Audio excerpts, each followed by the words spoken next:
I was terrified. There was a huge noise, and then I just remember looking back, and I could see through the Spanish room. The roof had been ripped off. I mean, it was my students. We were in that hallway, right where the roof came off, and and my student teacher jumped on top of my daughter, and the kids, there was a lot of screaming. And in a matter of a few short moments, May 8th, 2009 became the last day of the Fairgrove school year. Part of the bleachers got tore off, and then the weight room got destroyed, and the whole front wall caved in. That's when the people living in this small community came together with one important goal: to rebuild even stronger than before.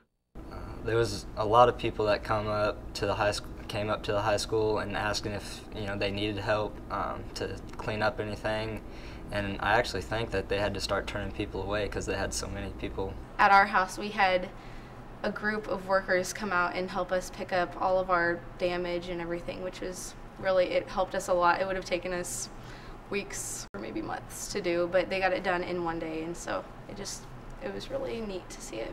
I was going home, and you would see houses and you would think, are there people in there? They have trees all around their house, can they even get out? And you could see people going from one house, walking from one house to another, maybe to check on a neighbor.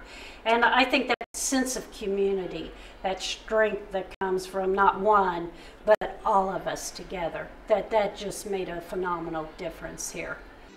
Brick by brick and limb by limb, Fairgrove continues to press forward with hope that their children can move on without fear.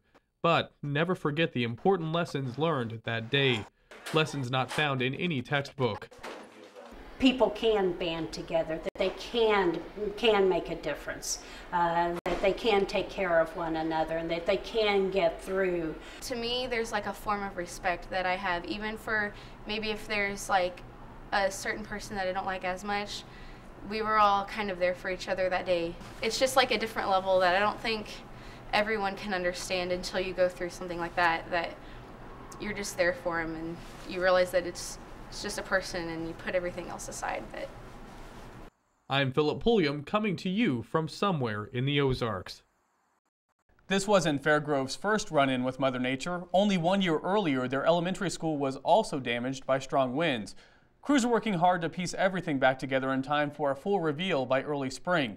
Now, if you'd like your community to be featured as part of Somewhere in the Ozarks segment, contact me at 417-836-8891. We hope to see you soon.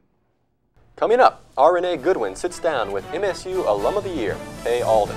We'll be right back.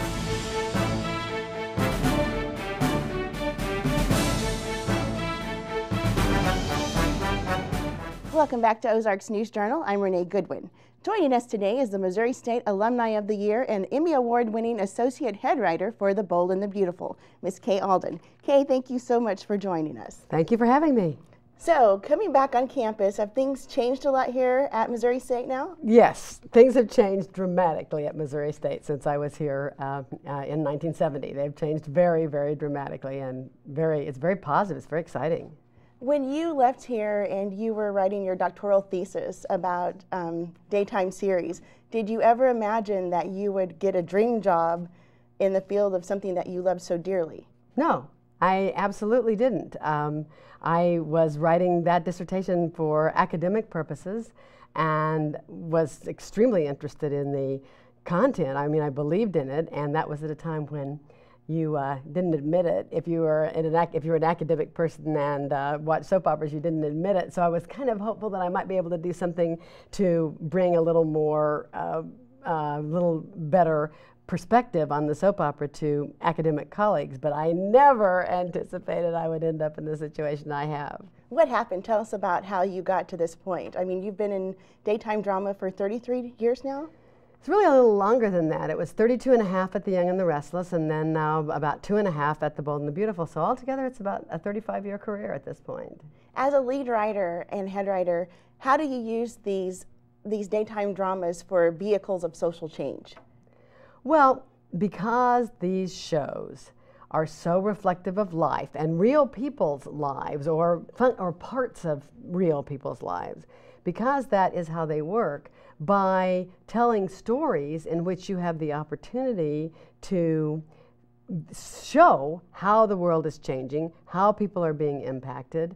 This is a show that comes into people's homes 5 days a week, and you just have the opportunity to inject these things like in real life, and then people hear you, and there are millions of people watching, and it's quite a fascinating position to be in, to be able to bring issues that people ought to be thinking about to the forefront in that manner. Always, though, remembering not to preach and keeping them within the realm of a story. How has the media changed in as far as what you can bring and show us on television, with as far as your writing goes? How has the media changed? Is it more lax now? Are we seeing more things that we didn't see maybe 20 years ago?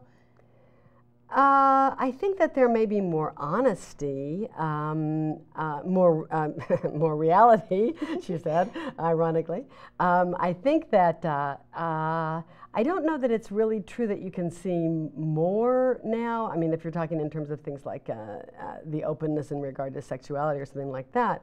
But if you're talking about the openness in relation to social issues affecting all of us, there is more openness in that category. There is more awareness. There certainly is more awareness of issues of race and poverty and haves and have-nots. There is an openness about that, and I think that that's a good thing. What's a special thing, something that's really going to stick out in your mind that's happened as you've been a writer?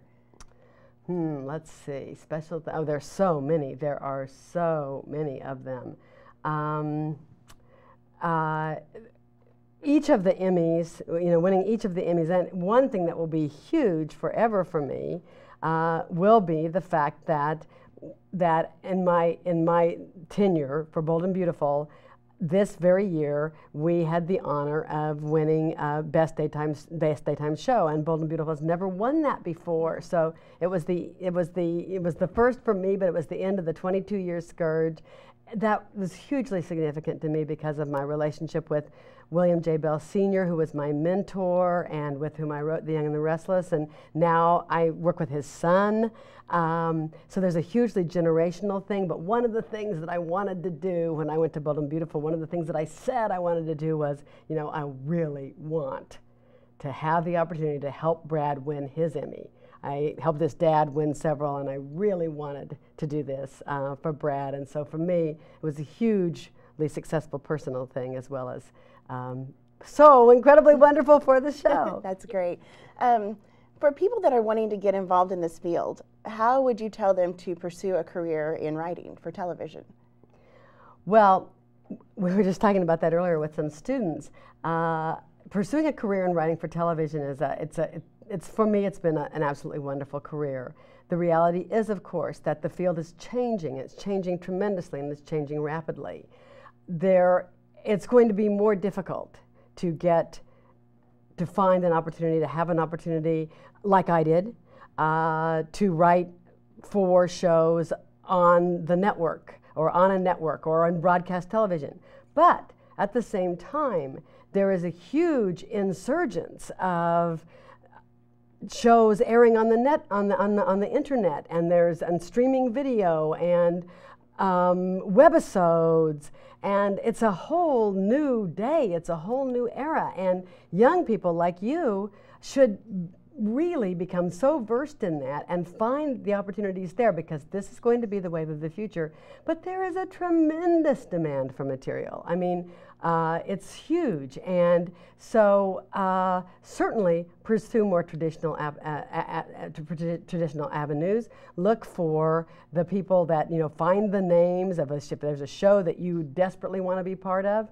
I'm the last person who would say, oh, well, that's not going to happen.